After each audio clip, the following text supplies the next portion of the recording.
साथमा छिटो भनेकै world link. Dish home fibre net भरपर्दो र विश्वासिलो छ, म जस्तै। Dish home fibre net.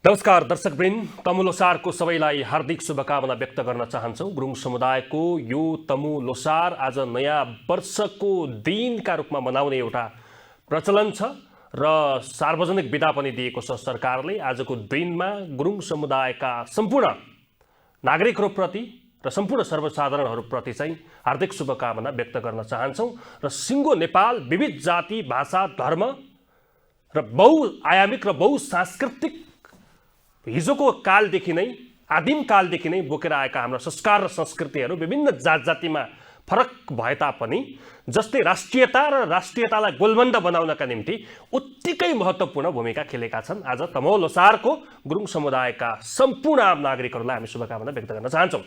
आज तमु लोसार मनाउँदै गर्दा पछिल्लो समय मुलुकमा व्याप्त रूपमा दुई ठूला गठबन्धन दल नेपाली कांग्रेस र नेकपा एमाले मिलेर बनेको सरकार, त्यसका 4 महिना यसले दिन खोजेको डेलिभरी र निकै पेचिलो रूपमा उठेको सहकारी ठगी प्रकरण, जसका पीडितहरू आज सबै समुदायमा चाहिँ त्यसका पीडितहरू छन्, जसले 10-20 रुपियाँ जम्मा गरेर दुःख जिउलो गरेर बुढेसकालको सहारा बन्न हाम्रो यो 10,000, यो 1 लाख, यो 50,000 भनेर चाहिँ मेहनत गरेर मकै पोलेर सडकमा दूध बेचेर, चिया बेचेर र सामान्यभन्दा सामान्य काम गरेर कमाएको रकम आज उनीहरूले पाउन सकिरहेको स्थिति छैन र यो रकम फिर्ता गर्नका निम्ति 4 महिनासम्म सरकारले बल्ल बल्ल एउटा विधेयक अध्यादेश ल्याएको छ। सहकारी पीडितहरूलाई चाहिँ रकम दिनका निम्ति एउटा झिनो आशा चाहिँ लामो समयको दबावका बीचमा चाहिँ भर्खर यसको सुरुवात त भएको छ, तर त्यो कार्यान्वयनमा आउँछ कि आउँदैन भन्ने एउटा चिन्ता छ।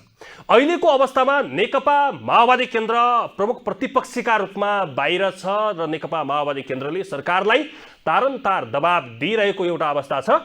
अब जनताको डेलिभरीमा र जनताको सुशासनका निम्ति चाहिँ काम गर्नुपर्छ भन्ने ढङ्गले चाहिँ माओवादी अगाडि आएको छ। तत्कालीन बेला प्रचण्डको सरकार हुँदा खोलिएका कैयन भ्रष्टाचारका फाइलहरू आज बन्द हुँदाखेरि साँच्चै यी दुई ठूला दलहरूको स्वार्थ प्रेरित गठबन्धन हो कि मुलुकलाई स्थिरताको सँगसँगै विकास र समृद्धिको दिशामा लैजाने र गलतलाई प्रशय नदिने र गलतलाई कारबाहीको डन्डा चलाउने गरी यो सरकार बनेको हो भन्ने कुरा पनि यतिखेर अनिश्चित जस्तै बनेको छ।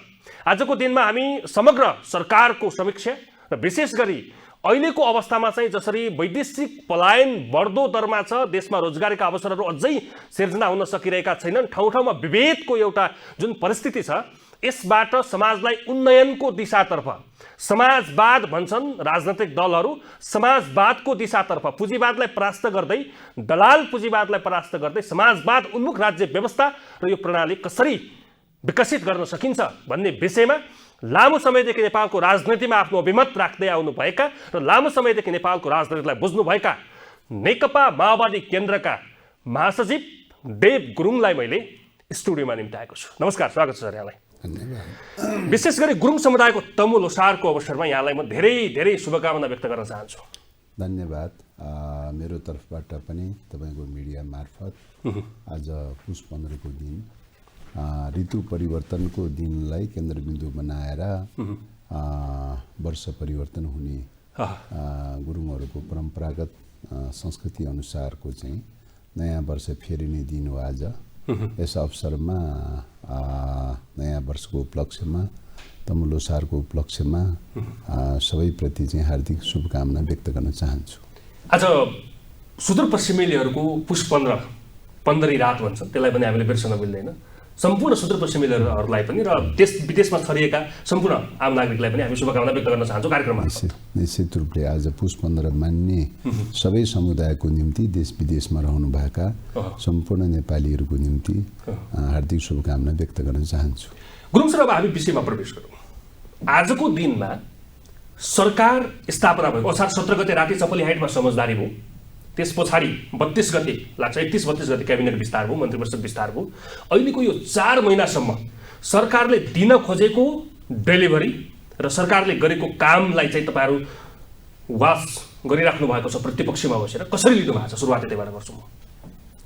अब सरकारको गठनको सुरुवात नै भ्रष्टहरूको संरक्षण कसरी गर्ने भन्ने कोणबाट सुरु भएको अवस्था भए हुनाले चाहिँ यो सरकारबाट भ्रष्टाचार निर्मूलको सम्भावना देखिरहेको छैन र भ्रष्टहरूको संरक्षण गर्ने प्रक्रियामै सरकार निरन्तर रूपमा अगाडि बढिरहेको छ। त्यसकारणले गर्दाखेरि यो सरकारबाट भ्रष्टाचारको अन्तको सम्भावना देखिरहेको छैन। मुलुकको समस्याको केन्द्रबिन्दु भनेको मुख्यतः चाहिँ अहिलेको समस्या भनेको भ्रष्टाचारकै समस्या हो। सामन्तवाद विस्थापित भइसकेपछि एकाधिकार दलाल पुँजीवादको जो प्रबुद्ध छ त्यो प्रबुद्धको शासन गर्ने मुख्य प्रणाली, शासन गर्ने मुख्य माध्यम भनेको भ्रष्टाचार र कमिसन तन्त्रको माध्यमबाट शासन गरिरहेको अवस्था हो। ठुला बिग हाउसहरूले अथवा बहुराष्ट्रिय कम्पनीहरूले, एकाधिकार दलाल कम्पनीहरूले चाहिँ त्यो ढङ्गले चाहिँ भ्रष्टाचार र कमिसन तन्त्रको माध्यमबाट शासन गरिरहेको हुन्छ र त्यसकारणले गर्दाखेरि अहिलेको च्यालेन्ज भनेको भ्रष्टाचारकै च्यालेन्ज हो। अब यो चुनौतीलाई सामना गर्नका लागि भ्रष्टाचारको विरुद्धमा अध्यक्ष कमरेड प्रचण्डको नेतृत्वमा 1.5 वर्षको कार्यकालमा भ्रष्टाचार विरोधी एउटा अभियान सुरु भएको थियो। ऐतिहासिक प्रकारको अभियान सुरु भएको थियो। तर त्यसलाई तोड्ने प्रक्रियामा पछिल्लो समयमा कांग्रेस एमालेको सरकार बनेको अवस्था हो। त्यसकारणले गर्दाखेरि भ्रष्टाचारका केसहरू तोड्ने प्रक्रियामा जान थाल्यो। यसको मतलब सुशासनको बाटोमा यो गठबन्धन, यो सरकार चाहिँ जान सकिरहेको छैन। निश्चित रूपले सुशासनको पक्षमा छैन, सुशासनको विपक्षमा रहेको हुनाले यो सरकारबाट सुशासनको आशा अपेक्षा त्यति देखिरहेको छैन। अब अहिलेको अवस्थामा चाहिँ सहकारी ठगी प्रकरण निकै पेचिलो ढङ्गले उठ्दै आयो। तपाईलाई थाहा छ, तपाईकै पार्टी अध्यक्षले पनि केही समय अगाडि सामाजिक सञ्जालमा लेख्नु भएको थियो, कसैमाथि चाहिँ आग्रह र पूर्वाग्रह राखेर, प्रतिशोध राखेर राजनीति नगरौँ, सबैको पालो आउँछ, 12 वर्षपछि खोलो फर्किन्छ, यो ढङ्गले चाहिँ हामी कसैले पनि लाग्नुहुन्न र बलमिचाइ गरेर नेपालका नियम कानुनलाई तोड्न कसैले पनि यो दुस्साहस गर्नुहुन्न भन्ने आशयको चाहिँ उहाँको भनाइ थियो। 2 दिन अगाडि नेपाली कांग्रेसकै नेता डाक्टर चन्द्र भण्डारीले लेख्नु भएको हेरेँ मैले, सम्पत्ति शुद्धिकरणका नाममा तिमीहरू जिल्ला जिल्लामा घुमाउँछौ भने, जिल्ला जिल्लामा अदालतमा चाहिँ मुद्दा दायर गर्छौ भने, एक बैंकबाट अर्को बैंकमा रकम ट्रान्सफर हुँदै गर्दा चाहिँ त्यसलाई सम्पत्ति शुद्धिकरणमा हाल्छौ भने तिमीहरूको हालत के हुन्छ, भोलि हामी कता जाँदैछौँ भन्ने खालका आशयका उहाँका पनि भनाइहरू हामीले हेऱ्यौँ। भन्दा अहिलेको अवस्थामा चाहिँ सरकारले सहकारी ठगी प्रकरणको मुद्दालाई जसरी उठाइरहेछ, यो मुद्दालाई चाहिँ तपाईँले कसरी हेर्नु भएको छ? अब पहिलो कुरा त अहिले जुन भ्रष्टाचारको नाममा, सहकारी ठगीको नाममा कारबाही गर्नुपर्छ भनेर जसरी अगाडि बढिरहेको छ सरकार चाहिँ, निश्चय पनि भ्रष्टाचारीहरूलाई कारबाही गर्नुपर्छ, कानुनसम्म ढङ्गले छानबिन गर्नुपर्छ, दोषी उप कारबाही गर्नुपर्छ र सहकारी पीडितहरूको चाहिँ रकम प्राप्त गर्नुपर्छ, पाउनुपर्छ भन्ने मान्यतामा हाम्रो विमतिको विषय होइन। तर अब भ्रष्टाचारको विरुद्धमा छानबिन गर्नुपर्छ भन्ने नाममा जुन प्रक्रियाबाट जुन गतिविधिहरू देखिरहेको चाहिँ छ, त्यसले गर्दाखेरि ती प्रक्रिया र गतिविधिहरू हेर्दाखेरि चाहिँ एउटा त प्रतिशोध लिने भावनाबाट बढी अभिप्रेरित भयो भने देखिन्छ। दोस्रो कुरा पक्षपात गर्ने, भेदभाव गर्ने, यो पार्टी त्यो पार्टी या सत्ता पक्ष र विपक्षको आधारमा सुरु भएको देखिन्छ। त्यसले गर्दाखेरि त्यो त आखिरमा कानुन भनेको सबैको निम्ति समान ढङ्गले लागू हुने विषय हो। सत्ता पक्ष होस् कि विपक्ष होस् कि या चाहिँ नेता होस् कि कार्यकर्ता जनता जोसुकै किन नहोस्, सबैको निम्ति समान ढङ्गले लागू हुने विषय हो। तर यो भेद गर्ने, विभेद गर्ने प्रक्रियाबाट जो सुरु भइरहेको छ, त्यसले गर्दाखेरि यही प्रक्रियाबाट मात्रै भ्रष्टाचारको निर्मूल हुन्छ अथवा नियन्त्रण हुन्छ जस्तो लाग्दैन। तपाईको नजरले कहाँ विभेद देखिरहेछ? आज राज्यले कहाँनिर पूर्वाग्रह साधिरहेछ, कहाँनिर चाहिँ प्रतिशोध साधिरहेको छ जस्तो?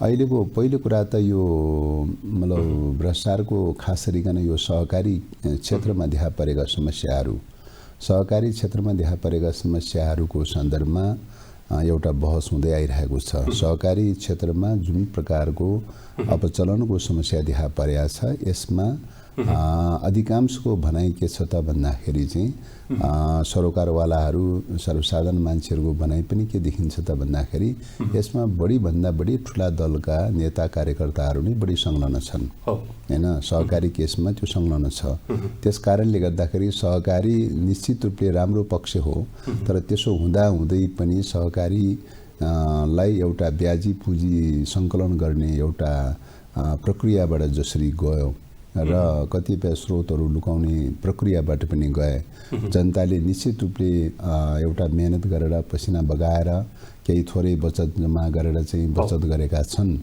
धेरै सो त्यो देखिन्छ तर नगर्ने मात्रामा कतिपयले चाहिँ त्यो कालो धनलाई सेतो बनाउने प्रक्रिया पनि हुन सक्छ त जे होस् टोटलमा चाहिँ के हो त भन्दा सहकारीको उद्देश्य अर्थतन्त्रमा एउटा आफूसँग भएको पुँजी श्रम स्रोत साधनलाई केन्द्रित गरेर चाहिँ एउटा उत्पादनको प्रक्रियामा केन्द्रित गरेर लगाउँ भन्ने उद्देश्यका साथ सुरु भएको हो तर हुँदा हुँदा यो के भयो भन्दाखेरि विकृति विसङ्गति बढ्दै जाने क्रममा ब्याजी पुँजी सङ्कलन गर्ने केन्द्रको रूपमा बनाउने प्रक्रियाबाट जो सुरु हुन थाल्यो उत्पादनबाट कट्यो उत्पादन छोडेर चाहिँ केवल चाहिँ पुँजी सर्कुलेसन गर्ने अथवा चाहिँ ब्याजी पुँजी सङ्कलन गर्ने कोणबाट मात्रै जब जान थाल्यो तब के भयो त भन्दाखेरि सहकारीहरू डुब्न थाल्यो अपचलनहरू देखिन थाल्यो त्यसकारणले यो छानबिन गर्नुपर्छ भनेर धेरै पहिलेबाट उठेको हो छानबिन गर्ने कुरामा दलहरू सहमत नभइकन छानबिन हुन सक्ने अवस्था थिएन लामो प्रयासपछि बल्ल तल चाहिँ सदनबाट एउटा छानबिनको प्रक्रिया सुरु भयो संसदीय छानबिन विशेष समिति बन्यो नेपाली कांग्रेसले तारन्तार चाहिँ संसद अवरोध गर्ने स्थितिमा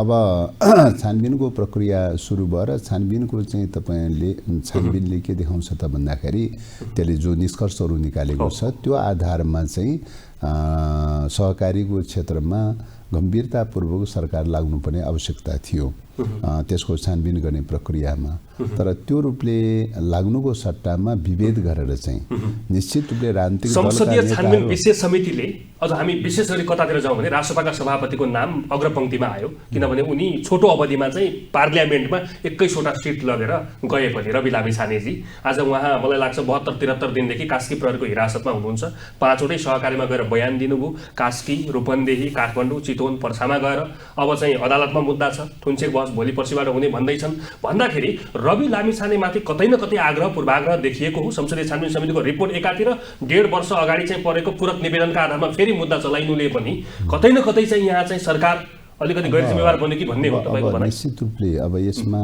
अब रवि लामिछानेको सन्दर्भमा अहिले सरकारको प्रमुखको जो सोच र विचार छ त्यो विरोधाभासपूर्ण चाहिँ प्रकारको देखिरहेको छ सुरुदेखि नै विरोधाभासपूर्ण प्रकारको देखिरहेको छ अब यो सहकारीको केस राजनीतिमा प्रवेश गर्नुभन्दा चुनावमा सहभागी हुनुभन्दा अगाडिको चाहिँ पुराना केसहरू देखिन्छ बढीभन्दा बढी उठेका कुरा त्यो देखिन्छ राजनीतिमा प्रवेश भइसकेपछि हामीले के भन्यौँ भन्दाखेरि सरकार गठन गर्ने प्रक्रियामा पनि अब यो पुराना कयौं केसहरू उठिरहेको छ मुद्दाहरू उठिरहेको छ यो अवस्थामा गृह मन्त्रालयको जिम्मेवारीमा उपयुक्त हुँदैन भनेर चाहिँ भन्दै आइरहेको अवस्था हो तर अब तात्कालीन अब केपी शर्मा ओलीजीले लगातार रूपले उहाँलाई चाहिँ गृह मन्त्रालयको जिम्मा दिनुको विकल्प छैन दिनै पर्छ भन्ने कुरामा उहाँको जोडबल रह्यो अब हुँदा हुँदा अब लास्टमा गृह मन्त्रालयको मतलब जिम्मेवारी दिनुपर्ने स्थिति पैदा भयो त्यसपछि गएर चाहिँ तपाईको अदालतमा 2टा नागरिकताको बारेमा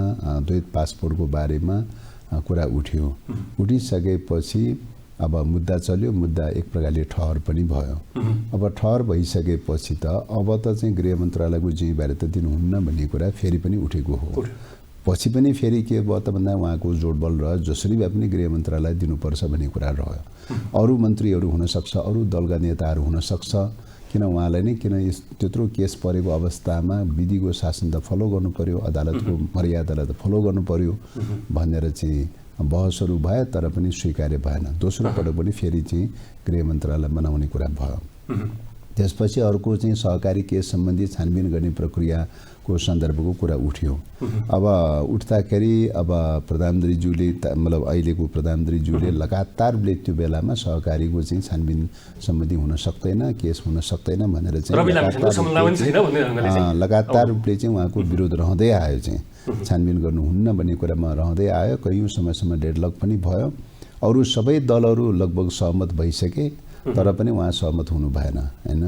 अब अन्तमा रवि लामिछाने आफैले के भने भन्दा यो छानबिन होस्, छानबिन गर्ने कुरामा मेरो मन्जुरी छ, मेरै बारेमा केस उठ्छ भने पनि छानबिन होस् भन्ने प्रकारको कुरा उठेपछि अब सबै दलहरू चाहिँ तपाईँ एकातर्फ भइसकेपछि अब प्रधानमन्त्रीज्यू अथवा केपी शर्मा ओलीज्यू एक्लो जस्तो पर्न गइसकेपछि बल्ल त्यो बेलामा के भन्नुभयो भन्दाखेरि चाहिँ सभापति आफूले सिफारिस गरेको पात्र हुन्छौ भनेपछि यो समिति बन्न सक्छ भन्ने कुरामा पुग्यो।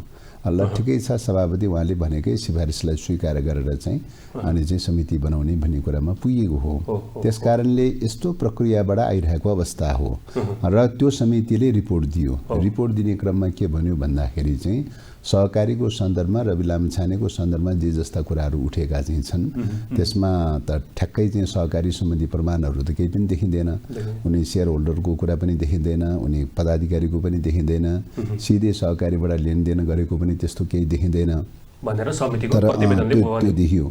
अब अरू सम्पत्तिको बारेमा छानबिन गर्ने के गर्ने भन्ने कुरा सम्पत्ति शुद्धिकरणको चाहिँ क्षेत्राधिकारभित्र पर्यो। हामीलाई त केवल चाहिँ तपाईँको सहकारीको क्षेत्राधिकार दिएको हुनाले सहकारी अन्तर्गत त त्यस्तो केही देखिएन हैन, केही भेटिएन भनेर चाहिँ त्यहाँ त्यो रिपोर्ट दियो चाहिँ। तैपनि सम्पत्ति शुद्धिकरण सम्बन्धी विषयहरूको सन्दर्भमा सम्पत्ति शुद्धिकरण निकायले छानबिन गर्न सक्ने सम्भावनालाई भने ढोका खुला रह्यो र त्यो आधारमा सम्पत्ति शुद्धिकरणको चाहिँ आधारमा छानबिन गरेर केसहरू त्यस्तो केही देखिएको खण्डमा, कानुनी रूपले केही देखिएको खण्डमा आवश्यक छानबिनको प्रक्रिया सुरु गर्नुपर्ने आवश्यकता हो हैन। तर के भयो त भन्दा तत्काल त्यो रूपले सुरु भएन हैन, सुरु भएन। जब पछि सरकार फेरबदल भयो, सत्ता पक्षमा लाग्ने कि विपक्षमा लाग्ने, को कता लाग्ने भन्ने प्रकारको चाहिँ बहस अर्को ढङ्गले सुरु भयो। जब त्यो ढङ्गले सुरु भएपछि अब रवि लामिछानेको पार्टी रवि लामिछानेजीले चाहिँ तपाईँको विपक्षमा रहने निर्णय गर्नुभयो, सरकारको विपक्षमा रहने निर्णय गर्नुभयो। अब जब विपक्षमा रहने निर्णय भयो, विपक्षमा रहने निर्णय पश्चात चाहिँ अनि चाहिँ तपाईँको सहकारीको प्रक्रिया सुरु भयो हैन, त्यो प्रक्रिया सुरु भयो। अब सहकारीकै प्रक्रियालाई छानबिन गर्नुहुन्न भने त होइन। अब उहाँ दलको नेता, एउटा पार्टीको नेता, सांसद, सार्वजनिक व्यक्तित्व, अहिले सहकारीकै इस्युलाई लिएर ठगी गर्यो भन्ने कुरालाई चाहिँ लिएर चाहिँ उहाँ भाग्नु होला, फरार हुनु होला भन्ने स्थिति त होइन त चाहिँ, सामान्य प्रकारको मान्छे त होइन त चाहिँ हैन। त्यस कारणले गर्दाखेरि चाहिँ तपाईँको चाहिँ कुनै पनि समयमा जुनसुकै बेला पनि उपस्थित गरेर चाहिँ छानबिन गर्न सकिने बाटो त खुलै थियो चाहिँ हैन। त्यस्तो हुँदा हुँदै चाहिँ जुन ढङ्गले गिरफ्तार गरेर चाहिँ मध्यरातमा सार्ने, अर्को ठाउँबाट अर्को ठाउँमा सार्ने जुन खालको चाहिँ प्रक्रियाबाट गइरहेको छ, त्यसले गर्दाखेरि चाहिँ जुन स्टेपहरू चाल्नुपर्ने हो त्यो स्टेपभन्दा विपरीत ढङ्गले चाहिँ जसरी चालिरहेको छ त्यसले के देखाउँछ त भन्दाखेरि चाहिँ सहकारी छानबिन गर्ने दिशातर्फ भन्दा पनि प्रतिशोध लिने दिशातर्फ अलिक बढी उद्यत भएको हो कि भन्ने देखाउँछ। सर एउटा डर के हो भने जस्तो कानुनमा, कानुनी राज्यमा सत्तामा हुँदाखेरि, सरकारमा हुँदाखेरि जुन ढङ्गले एउटा व्यक्तिमाथि जुन किसिमको प्रक्रिया आज लागिएको छ, हिजो उनै केपी ओलीले सहकारीको छानबिन गर्नु पर्दैन भन्नुभयो होइन, प्रचण्डजी त अहिले पनि बोल्दै आउनुभयो, महान्यायाधिवक्ताको कार्यालयले क्लिन चिठै दियो, बालवाला आइजिपीज्यूले राज्य व्यवस्था तथा सुशासन समितिमै गएर होइन लामिछानेज्यूको त कास्कीको सूर्य दर्शनमा केही पनि प्रमाण छैन, उहाँले नै बोल्नुभयो, रेकर्ड छन् यी विषयहरू। यसरी चाहिँ राज्य संयन्त्र र ऐन नियम कानुनलाई चाहिँ मिचेर चाहिँ सत्ता सञ्चालन गर्दाखेरि दुर्गामी असर के पर्छ, प्रभाव के पर्छ भन्ने डर होइन एउटा राज्यका लागि? अब यो यस्तो, अब यो निश्चय पनि त्यही अब अलि प्रतिशोधको भावना बढी देखियो कि भन्ने देखिन्छ उहाँको घटनाको सन्दर्भमा। अब छानबिन गर्नुपर्छ, छानबिनको विवादको विषय भएन हैन, छानबिन गर्नुपर्छ, दोषी उप कारबाही गर्नुपर्छ भन्ने कुरामा विमतिको विषय भएन। तर कस्तो भयो भन्दाखेरि यो सहकारी केसमा मैले अघि पनि भने ठुला दलकै नेता कार्यकर्ताहरू इन्भल्भ छन्, अधिकांश इन्भल्भ छन् भनेर चाहिँ पटक पटक रिपोर्ट आइरहेको छ र त्यो रिपोर्टकै संसदीय छानबिन समितिकै रिपोर्टको आधारमा पनि कति 350 कति चान्चुन चाहिँ को चाहिँ तपाईँको नामहरू आएको छ।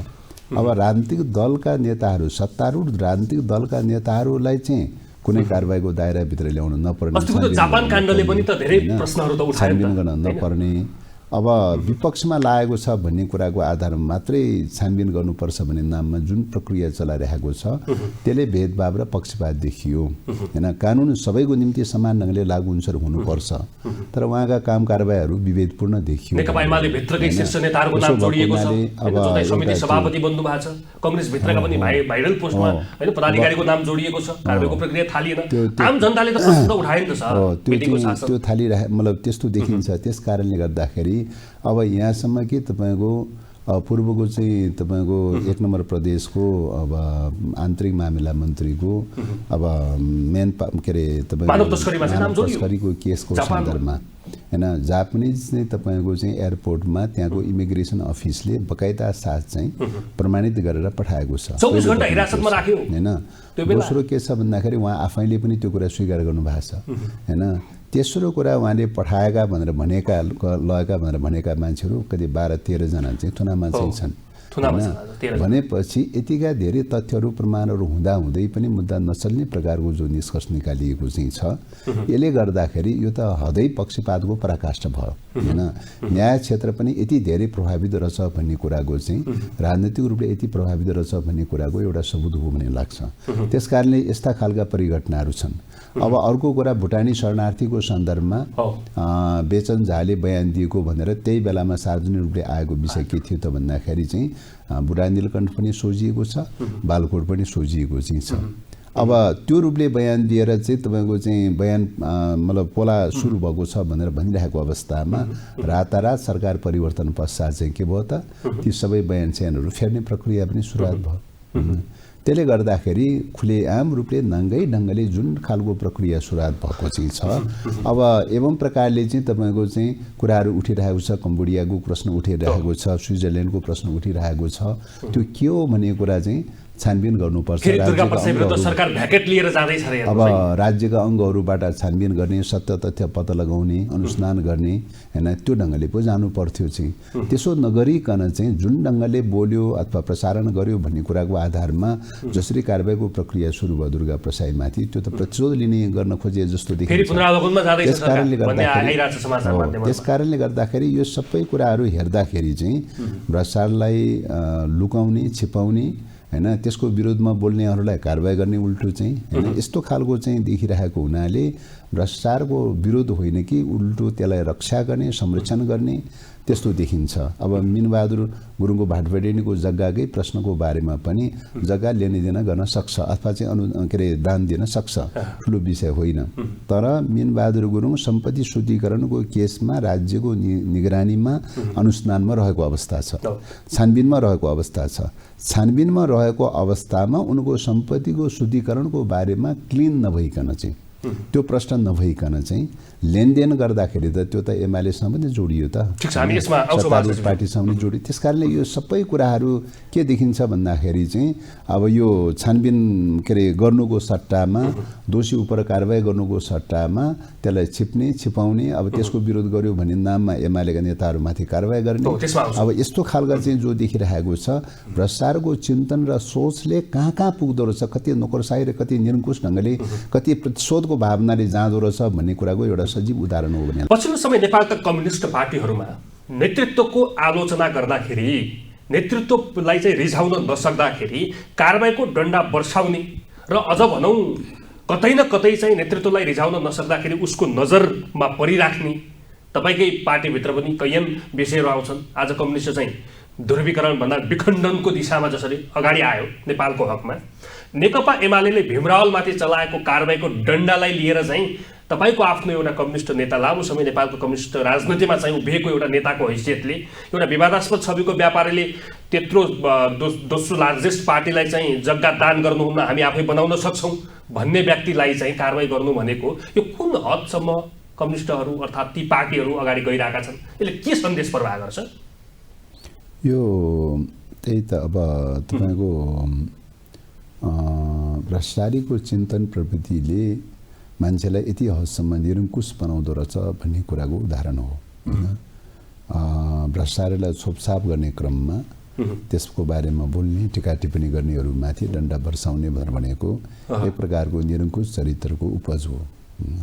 त्यस कारणले गर्दाखेरि यसको मुख्य स्रोत भनेको चाहिँ तपाईँको भ्रष्ट चिन्तन प्रवृत्तिकै उपज। यसका बाछिटाहरू माओवादीभित्र पनि छन् कतिपय। अब यो त्यस कारणले गर्दाखेरि एउटा पाटो त्यो हो। कम्युनिस्ट आन्दोलनभित्र तपाईँको दुवै थरी चाहिँ विचारहरू हुन्छन्। एउटा के त भन्दाखेरि चाहिँ कयौँ कुराहरू विचारमा मतभेद पनि हुन सक्छ हैन। मतभेदहरू हुन सक्ने कुरा त एउटा शाश्वत विषय भयो, स्वाभाविक प्रक्रिया भयो।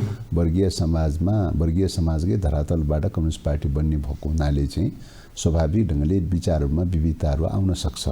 विचारमा विविधता आउन सक्छ, त्यही विचारको आधारमा बहस छलफल अन्तर्क्रियाहरू हुने कुरा, अन्तरसङ्घर्ष बहसहरू अन्तर्जनवादका अभ्यासहरू हुने कुरा त्यो आफ्नो ठाउँमा छ र त्यो प्रक्रिया चलिरहन्छ र त्यो प्रक्रिया निरन्तर रूपले चलिरहने प्रक्रिया हो एउटा त्यो। अर्को कुरा चाहिँ के त भन्दाखेरि तपाईँको चाहिँ नोकरसाही ढङ्गले जाने खालका प्रवृत्तिहरू, एउटा अराजक ढङ्गले जाने प्रवृत्ति, एउटा नोकरसाही ढङ्गले जाने प्रवृत्तिहरू पनि आउँदैन भनेर भन्न सकिँदैन। त्यसले विचार केन्द्रित भन्दा पनि व्यक्ति केन्द्रित भनेर जान्छ। नोकरसाही ढङ्गले जाने कुरा र अराजक ढङ्गले जाने कुरा चाहिँ जो प्रवृत्ति देखा पर्छ यो एउटै सिक्काका दुईटा पाटा हुन्छ हो। यो प्रवृत्तिले चाहिँ तपाईँ के गर्छ त भन्दाखेरि चाहिँ टुटफुट विभाजन, एकले अर्कोलाई प्रतिशोध लिने, एकले अर्कोलाई बदला लिने आदि खालका प्रवृत्तिहरू पनि देखिन थाल्दछ। त्यस कारणले गर्दाखेरि अब यो दुईटै प्रकारका चाहिँ छन्। अब यो दुईटै प्रकारका सन्दर्भमा अब अहिले एमाले अभ्यास गरेको भनेको दोस्रो प्रकारको हो, प्रतिशोध लिने अथवा बदला लिने निरङ्कुश खालको चरित्र यो सोचबाट सुरु भएको छ भन्ने लाग्छ। अब समग्र कम्युनिस्ट आन्दोलनको सन्दर्भमा सबैप्रति त्यो आरोप लगाउन मिल्दैन। सबैको स्थिति त्यस्तो होइन। माओवादीको सन्दर्भमा भन्नु पर्दाखेरि चाहिँ विचारको आधारमा मतभेदहरू हुँदैन भन्ने कुरा होइन, हुन सक्छ र निरन्तर चलिरहने प्रक्रिया हो।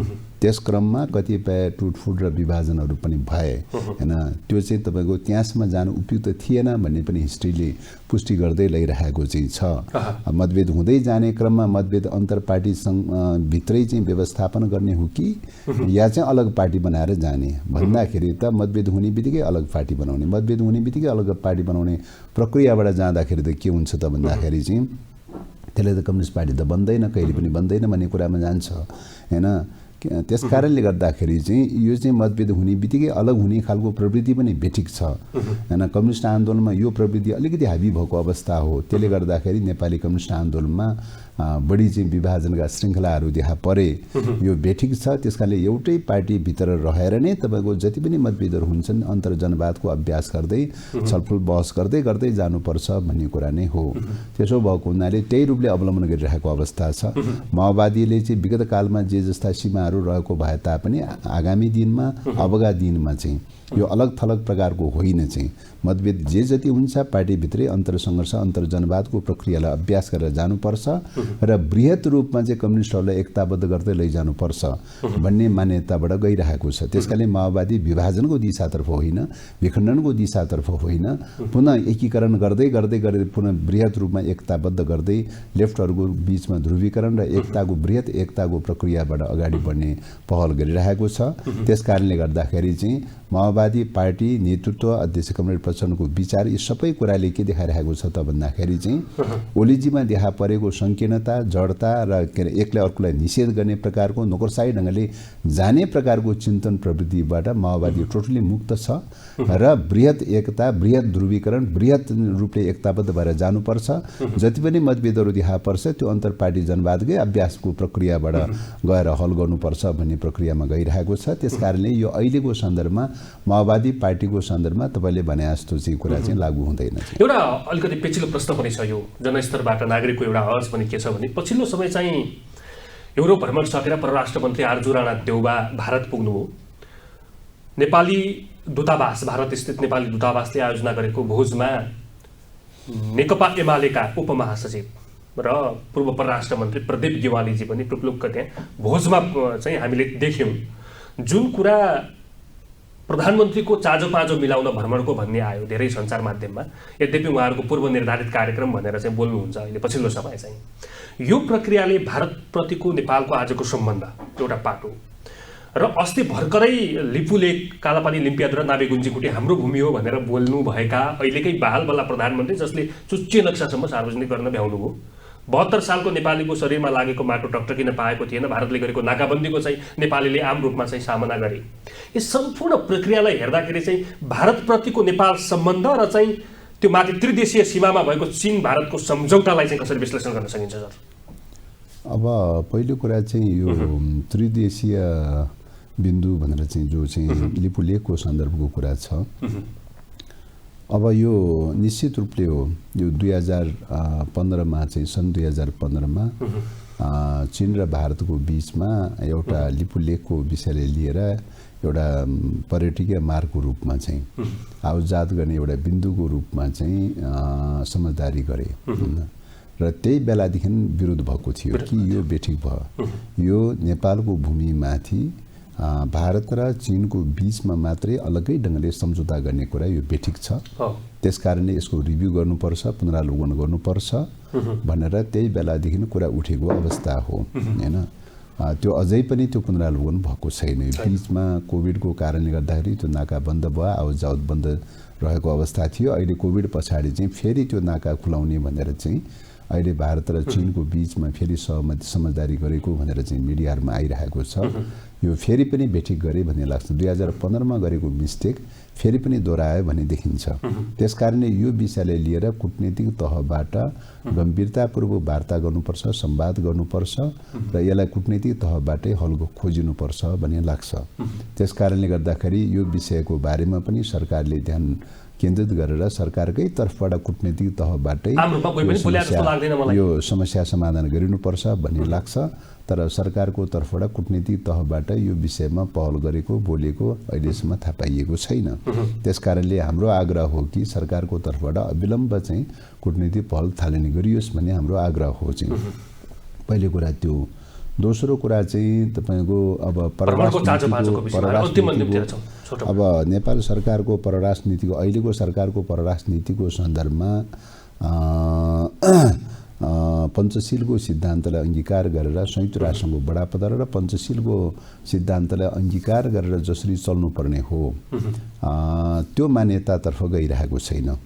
उहाँहरूका सोच र विचार र चिन्तन दृष्टिकोणको हिसाबले सरकार गठन गरेदेखि नै चाहिँ नेपाल जस्तो बुरान्तिक स्थिति भएको ठाउँमा चाहिँ हैन सात समुद्र पारीको एउटा शक्ति केन्द्रको आडमा चाहिँ चल्ने प्रकारको जो चिन्तनबाट सुरु भयो हैन कुर्चीको लागि जे पनि गर्नुपर्छ भन्ने मान्यताको आधारमा एउटा सात समुद्र पारीको शक्ति राष्ट्रको चिन्तन र दृष्टिकोणको आधारमा चाहिँ त्यसैको चाहिँ तपाईको मान्यताको आधारमा जसरी चाहिँ सरकार गठन गर्ने प्रक्रिया सुरु भयो त्यसले के गर्यो त भन्दाखेरि छिमेकीहरुसँगको सम्बन्धलाई सन्तुलन राख्ने कुरालाई चाहिँ सुरुदेखि नै चाहिँ तपाईको चाहिँ बेठिक ढंगले सुरु गर्यो भन्ने लाग्छ हैन।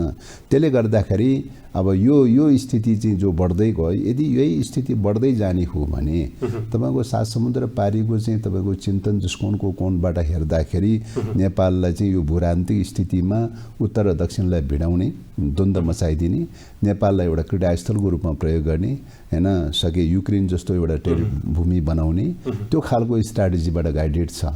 त्यही स्ट्र्याटेजीमा उहाँहरु फस्नु भयो चाहिँ त्यही स्ट्र्याटेजीमा उहाँहरु फस्नु भयो। त्यसले गर्दाखेरि चाहिँ कुर्चीको लोभले गर्दाखेरि उहाँहरु त्यो स्ट्र्याटेजीमा जो फस्नु भयो त्यसले गर्दाखेरि उहाँहरुको परराष्ट्र नीतिमा गम्भीर त्रुटि हुन पुग्यो। यही गम्भीर त्रुटिको परिणाम स्वरूप चाहिँ छिमेकीहरुसँगको सम्बन्धमा जति सन्तुलन हुनुपर्ने हो त्यो सन्तुलन हुन सकिरहेको छैन हैन। त्यसकारणले गर्दाखेरि चाहिँ अब यो सायद मलाई लाग्छ यसैको चाहिँ उपज हुनुपर्छ भन्ने लाग्छ। तपाईको छिमेकीहरुसँगको चाहिँ सम्बन्धमा अलिकति चिसोपना पैदा हुनुको पछाडीको कारण यिनै कारणले हुनुपर्छ भन्ने लाग्छ। हस् महासचिवज्यू समय दिनुभयो, म तपाईलाई धेरै धेरै धन्यवाद दिन चाहन्छु। फेरि पनि जाँदा जाँदै तमु लोसारको फेरि पनि तपाई लगायत सम्पूर्ण समुदायलाई चाहिँ शुभकामना। धन्यवाद। मेरो तर्फबाट सबैमा शुभकामना। दर्शकवृन्द, कार्यक्रम स्पेस संवादको आजको श्रृंखलामा मुलुकको समसामयिक राजनीतिक घटनाक्रमकै पेरिफेरीमा रहेर बहस र चर्चा गर्यौं। आजका लागि संवादको समय सकिएको छ। नमस्कार।